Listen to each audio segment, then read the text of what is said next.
And I've never cooked an omelet in my sleep yet. There you go. Good. Okay, so we got, I think, a really good question. A patient is here, is having surgery, and I'm concerned. You know, you raised your hand in a nice, friendly way, Dr. Rutledge. I'm worried that post-operatively I'm going to have trouble with sleeping. And what can you tell me? What can you tell me? Well, first of all, there's no guarantees. I can't sit here, and I would like to be kind of the same as Walmart or some big company like McDonald's. And if you don't like it or you don't get what you want after surgery, if your sleeping is not perfect after surgery, you could come back to the customer service window and get your money back. See Dr. Rutledge and say, I'm not satisfied. I'm not sleeping well. I don't have that to offer. So you have to think ahead of time that I don't have a guarantee. I don't know what's going to happen in you.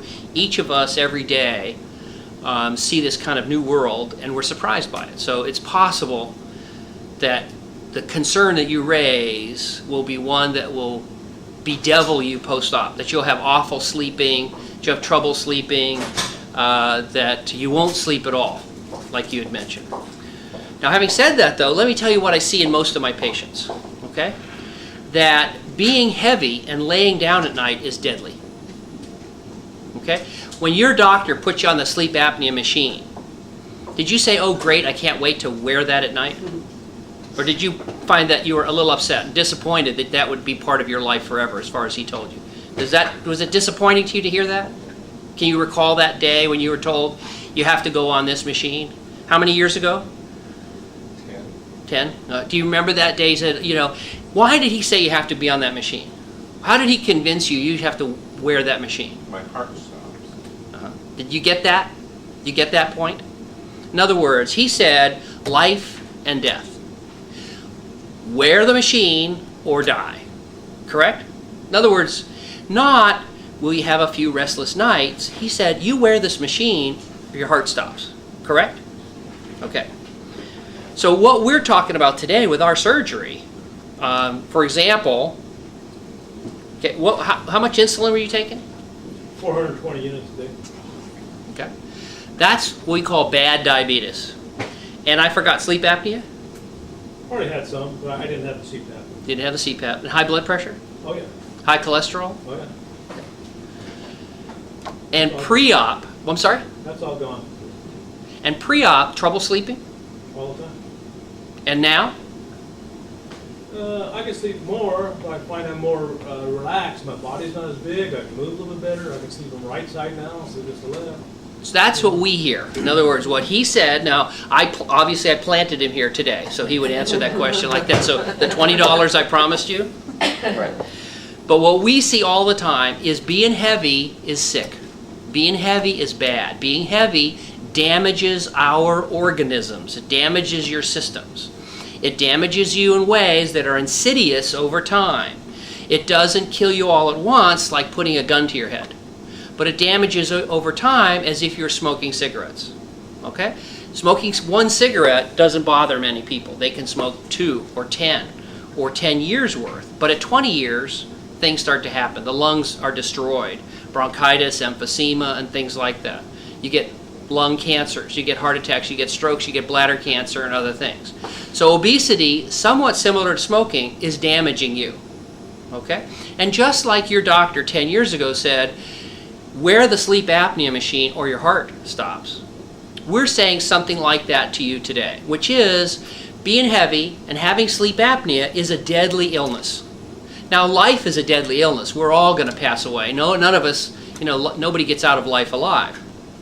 But the numbers work out like this. Insurance companies need to know when we're going to die so they know how much to charge us for the insurance policy, right?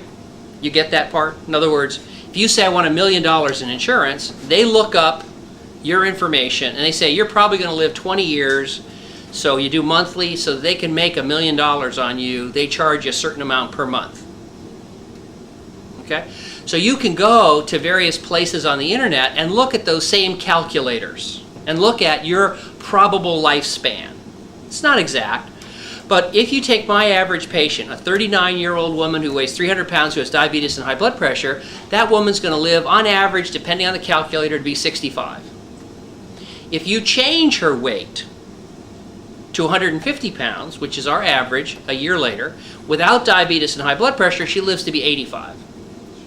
Okay? Now, it's not a guarantee, but breast cancer risk goes down by 85% in a study from Canada. Heart attack and stroke risk in a study that I'm doing now goes down by over 95%. Diabetes, a deadly killer, the #1 cause of acquired blindness in the United States, goes down by 93%. Okay?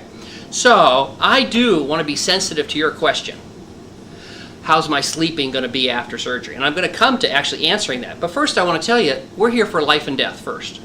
And if you think of today's decision like that poem that we had to memorize in high school, I took the path less traveled and that has made all the difference. I found 2 paths in the woods. And you remember that?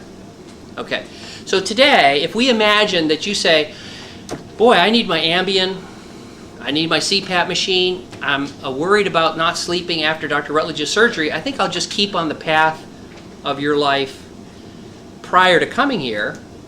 That leads to probably, not for sure, probably an early death. People who have sleep apnea die at 5 years at a rate similar to those with colon cancer. In other words, having sleep apnea is about as deadly as owning a colon cancer in several studies. So, serious business. On the other hand, many of my sleep apnea patients get rid of their machines and get over their sleep apnea. And if it's not 100% better, it's often improved. They use lesser peak pressures and have more restful sleep. So the first thing I would say is, we can't guarantee you'll have better sleep afterwards. Number 2 is, even if you don't have better sleep, I don't care if I give you 20 years of extra life when you can walk and enjoy more things. But finally, I would say, most of my patients say they sleep much better after the surgery. Why?